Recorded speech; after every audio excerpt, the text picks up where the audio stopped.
Bapak Ibu siap belajar firman Tuhan? Ya, udah makan semua? Nah, biasa kalau udah makan Bapak Ibu lebih cerdas untuk menangkap firman Tuhan Bapak Ibu. Oke, kita akan langsung buka Alkitab kita dalam Mazmur 34 ayat yang ke-9 Bapak Ibu. Ya, apa kata firman buat setiap kita? Mazmur 34 ayat yang ke-9, kalau Bapak Ibu suka judul firman Tuhan, saya kasih judul Kecaplah dan Lihatlah. Oke. Mazmur 34 ayat yang ke-9 kita baca sama-sama ya. Demikianlah firman Tuhan, apa ada di multimedia. Mazmur 34 ayat yang ke-9. Ya, 1, 2, 3. Kecaplah dan lihatlah betapa baiknya Tuhan itu, berbahagialah orang yang bergantung kepadanya ya. Bapak Ibu saudaraku terkasih dalam Tuhan, kalau kita membaca firman Tuhan ini Bapak Ibu, ya, ini firman Tuhan bahkan sudah dijadikan lagu ya Bapak Ibu ya. Tahu lagunya Bapak Ibu? Kecaplah dan lihatlah. Sering dinyanyikan Bapak Ibu? Ya, karena mungkin sering kita nyanyikan Bapak Ibu, jadi kadang-kadang kita menganggap remeh nih ayat firman Tuhan. Tapi waktu saya mempelajari firman Tuhan ini, ayat ini terutama Bapak Ibu, saya menemukan ada keanehan Bapak Ibu. Apa yang bikin aneh Bapak Ibu? Karena perkataan Daud ini Bapak Ibu. Ya, kecaplah dan lihatlah betapa baiknya Tuhan itu. Bapak Ibu, saya kemarin ada beberapa kali googling Bapak Ibu ya. Kemudian saya menemukan sebuah fakta bahwa di Indonesia itu ada 5.300 masakan asli Indonesia. Kuliner Indonesia itu ada 5.300 lebih Bapak Ibu. Jadi kalau Bapak Ibu suka makan, doyan kuliner Bapak Ibu, ya biasanya kalau kita ke tempat yang baru, restoran yang baru Bapak Ibu, kita belum tahu ya makanannya apa, biasanya yang kita lihat itu adalah menunya dulu, betul nggak? Iya kan? Nah biasanya di menunya itu ada gambar makanannya Bapak Ibu. Dan biasanya begini Bapak Ibu, kita akan memesan makanan Bapak Ibu, kita lihat dulu gambarnya, setuju gak? Ya, kalau kita lihat gambarnya menggugah selera kita, ya kita lihat gambarnya bikin kita lapar, biasanya kita lihat dulu, kita pesen, makanannya datang, baru kita cicip, baru kita kecap, yang mengerti katakan amin. Itu biasanya Bapak Ibu, tapi Daud berkata kebalikannya, kecaplah dan lihatlah betapa baiknya Tuhan itu Bapak Ibu. Jadi kita harus rasa dulu, baru kita lihat Bapak Ibu. Ketika Bapak Ibu menemukan sebuah makanan yang baru, kita disodorkan makanan yang belum pernah kita rasa.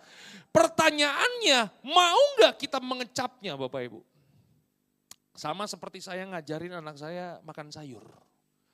Bagaimana caranya kita mengajarin anak kita makan sayur? Merem.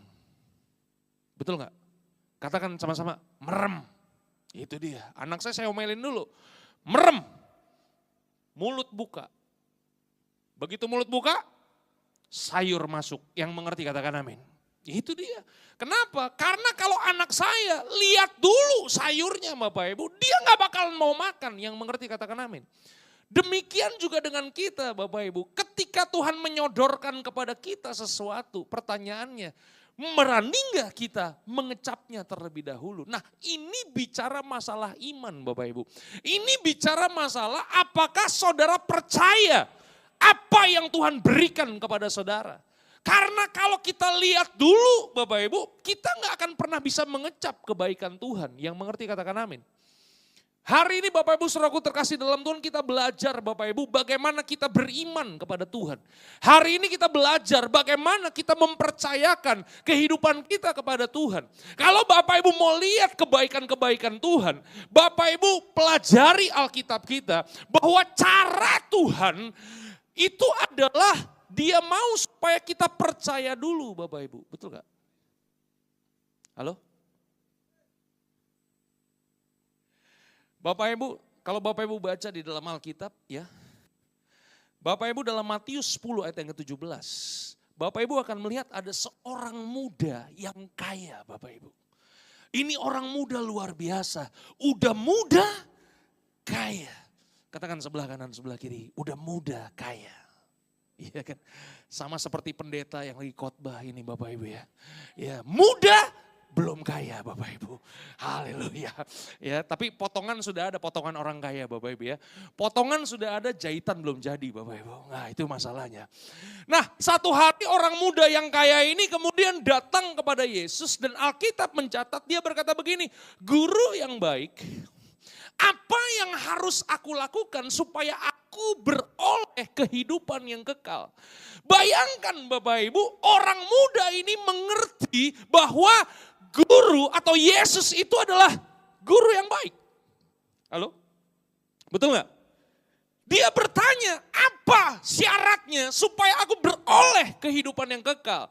Kemudian Yesus menjawab pertanyaan orang muda tersebut dan berkata begini, kalau engkau harus melakukan semua hukum Musa.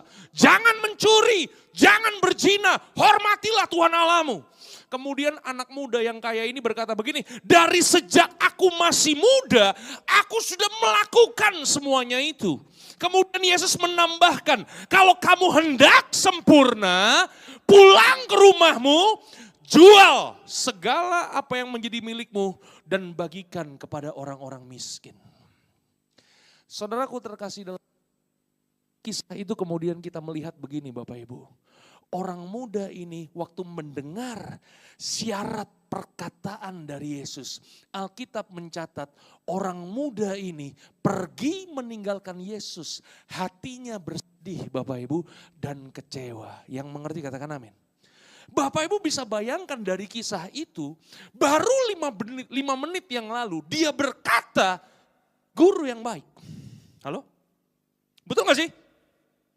Belum 5 menit bahkan, 3 menit yang lalu dia baru berkata apa? Guru yang baik. Tapi begitu dikasih persyaratannya sama Yesus, anak muda ini kemudian pulang, hatinya sedih Bapak Ibu, memang tidak tertulis dalam Alkitab Bapak Ibu. Tapi saya percaya itu di hati anak muda tersebut, dia berkata dalam hatinya dengan sedih dan berkata, ternyata Tuhan tidak sebaik yang kukira, ternyata Tuhan jahat. Halo? Pertanyaannya, bagaimana mungkin 3 menit yang lalu dia berkata Tuhan baik, 3 menit kemudian dia berkata Tuhan jahat. Halo?